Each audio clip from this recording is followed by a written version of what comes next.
I will be there for you. Can I really make it? I asked myself in the dim light of a cold November morning. I was about to run my first New York City marathon with other disabled runners. I have multiple sclerosis. Doctors do not know what causes it or how to cure it. My ability to see, walk, and speak could be lost at any moment. For 15 years, I gave up having an active physical life. I felt as if I couldn't enjoy any sports, but gradually I began to feel anger at everything I had given up, and I wanted it back. I wished I could be born again. I needed a dream, a goal, one that would ask for everything I had and more. I decided to run the New York City Marathon. Early in 1988, my friends joked with me about the decision. At work, they started to call me Greet, after Greet Waits, the Norwegian runner who had won 8 New York City marathons. My colleagues even asked me how spectators would know that I was not Greet. Easy, I told them. I'll just carry a sign saying, "I'm not Greet." That's what I was wearing at the race, a white shawl decorated with the words, "I'm not Greet." The starting horn was sounded. We were off early because we are disabled and need extra time to finish the race. At around the 9th mile, the leading male runners caught up with us. They disappeared, and then the lead women arrived. The front runner was Greet Waits. She was all grace, power, and beauty, looking as if she were much younger than her actual age. I stood to one side and cheered her on. At 1:57 a.m., I finally got to the finish line. It took 19 hours and 57 minutes. My first marathon was the one Greet Waits won for the 9th and final time, which is a record that will probably never be broken. Then, 5 years later, I happened to see Greet again at a dinner party.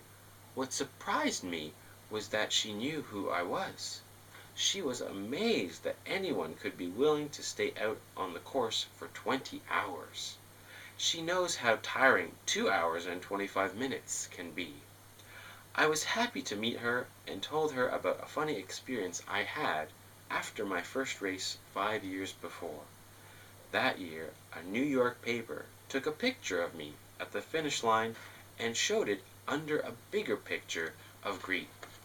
The next morning, on crutches and barely walking, I stopped a cab.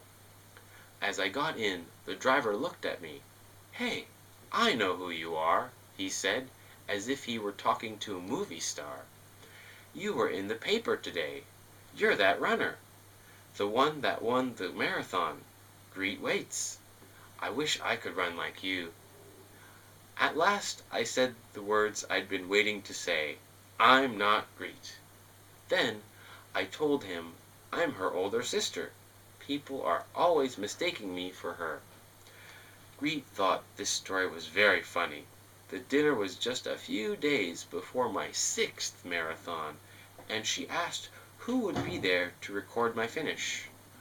I said to her, "No one will. I'll call in my time and get a finisher's medal later." She said, "I really think someone should be there." Then Greet astonished me when she added that she would be honored if she could be that person. I protested that I had no idea when I would finish. "It doesn't matter how long it takes," she said. "I will be there for you when you cross the finish line." At 6 a.m., Greet arrived at the finish line, where a friend of mine told her it would be at least another hour before I finished. He also said no finisher's medal was being prepared for me. It seemed that someone had stolen a case of the medals. "She has to have a medal," Greet said. She sprinted out of the park, ran to her hotel room, and woke her husband. who had run the race the previous day. "I need your medal," she said. "Someone needs it more than you do.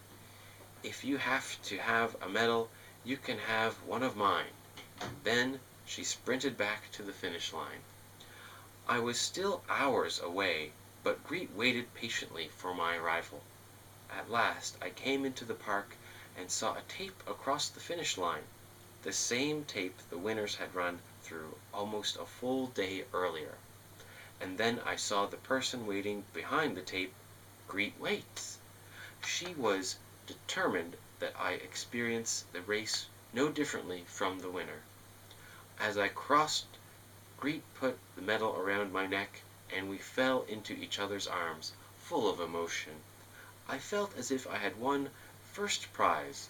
She promised she would be there for me every year after that. Over the years, we've gone together into New York schools to share our very different stories about winning. For some of the kids, winning has nothing to do with them. But Greet and I always say to them, the race belongs not only to the fast and strong, but to those who keep on running.